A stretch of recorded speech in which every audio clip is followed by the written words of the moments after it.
চায়ের সাথে ভুলেও কখনো এই 4টি খাবার খেতে যাবেন না। চায়ের সাথে এই খাবারগুলো খাওয়ার মাধ্যমে পাকস্থলীতে ক্যান্সার সহ খাদ্যনালীর ইনফেকশন এমনকি লিভারেরও বিভিন্ন ধরনের ক্ষতির সম্মুখীন হন অনেকেই। বিশেষ করে আমরা বেশিরভাগ বাঙালিরা চায়ের সাথে এই সকল খাবারগুলো না বুঝেই খাওয়ার কারণে মারাত্মক বিপদে পড়ি এবং 2 দিন 4 দিন পরপরই ডাক্তারের কাছে দৌড়াই। কখনো কি চিন্তা করে দেখেছেন আপনার এই ছোট্ট একটি ভুলের কারণে আপনার দেহের এত বড় ক্ষতি হয়ে যাচ্ছে? সাবধান হন আজ থেকেই, নিজে সাবধান হন এবং অন্যদেরকেও সাবধান করতে তাদের নিকট ভিডিওটি পৌঁছে দিন, কারণ এই খাবারগুলো খাওয়ার ফলে অনেকে দুরারোগ্য রোগে পর্যন্ত ভুগছেন।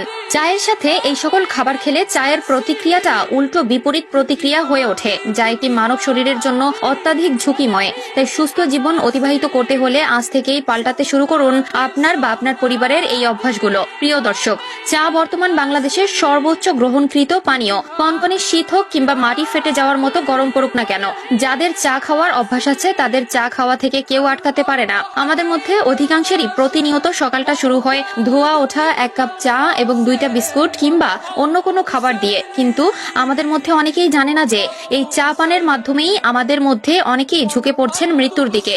চিকিৎসা বিশেষজ্ঞরা বলছেন চা প্রেমীরা এমন কিছু খাবার ভুল করে চায়ের সাথে খেয়ে ফেলেন যা তাদের দেহের জন্য অত্যাধিক ক্ষতিকর। তাদের মতে কিছু খাবার চায়ের সঙ্গে খাওয়া একেবারেই উচিত নয়, যেগুলো চায়ের সাথে ভক্ষণ করলে সেই চা আমাদের মানব শরীরের জন্য হয়ে ওঠে বিষের সমতুল্য। তাই আজকের ভিডিওতে বলা এই খাবারগুলো আজ থেকে কখনোই চায়ের সাথে খাবেন না। খাবারগুলোর মধ্যে প্রথমেই আছে দুধ বা দুগ্ধজাত পণ্য। আমাদের মধ্যে অনেকেই আছে যারা দুধ চা খেতে খুবই পছন্দ করে। চা খাওয়ার কথা উঠলেই আগে বলে বসে দুধ চা খাবো, কিন্তু এই দুধ চা খাওয়ার মাধ্যমে তাদের শরীরে যে কত বড় ক্ষতি হচ্ছে তা তারা নিজেরাও জানে না। কারণ চায়ের মধ্যে ট্যানিন থাকে, যেটি খাওয়ার মাধ্যমে আমাদেরকে রিফ্রেশমেন্ট ভাব দেয় এবং দুধের মধ্যে প্রচুর প্রোটিন থাকে, যেগুলো ক্যাসেইনের সাথে বিক্রিয়া করে সকল পুষ্টি উপাদান নষ্ট করে দেয় এবং উল্টো মানব দেহের জন্য ক্ষতিকর হয়ে দাঁড়ায়। তাই যথাসাধ্য চেষ্টা করবেন দুধ চা এড়িয়ে চলার।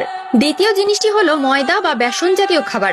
আমাদের মধ্যে অনেকেই আছে সন্ধ্যাবেলায় চায়ের সাথে নাস্তা হিসেবে ভাজা পোড়া পছন্দ করি, আর এটাই হচ্ছে আমাদের করা সবথেকে বড় ভুল। কারণ গবেষকরা জানিয়েছে চায়ের সাথে বেসন বা ময়দা জাতীয় কোনো কিছু খেলে আমাদের শরীরের পুষ্টি শোষণের ক্ষমতা কমে যায়, যার ফলে পাকস্থলীতে খাদ্য হজম না হয়ে ক্যান্সারের জীবাণু তৈরি হতে পারে। তৃতীয়টি হলো বিড়ি বা cigarette. Anal of internal medicine জার্নালে প্রকাশিত এক প্রতিবেদনে জানানো হয়েছে যে সকল ব্যক্তি ধূমপান করে তাদের ক্ষেত্রে অতিরিক্ত গরম চা পান করা খাদ্যনালীর টিউমারের ঝুঁকি বাড়িয়ে দেয়।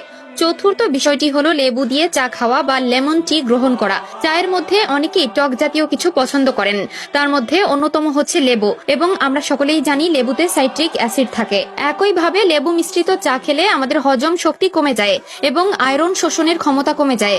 এছাড়াও পেট ব্যথা থেকে শুরু করে কোষ্ঠকাঠিন্য, আলসার এই সকল রোগও সৃষ্টি হয়।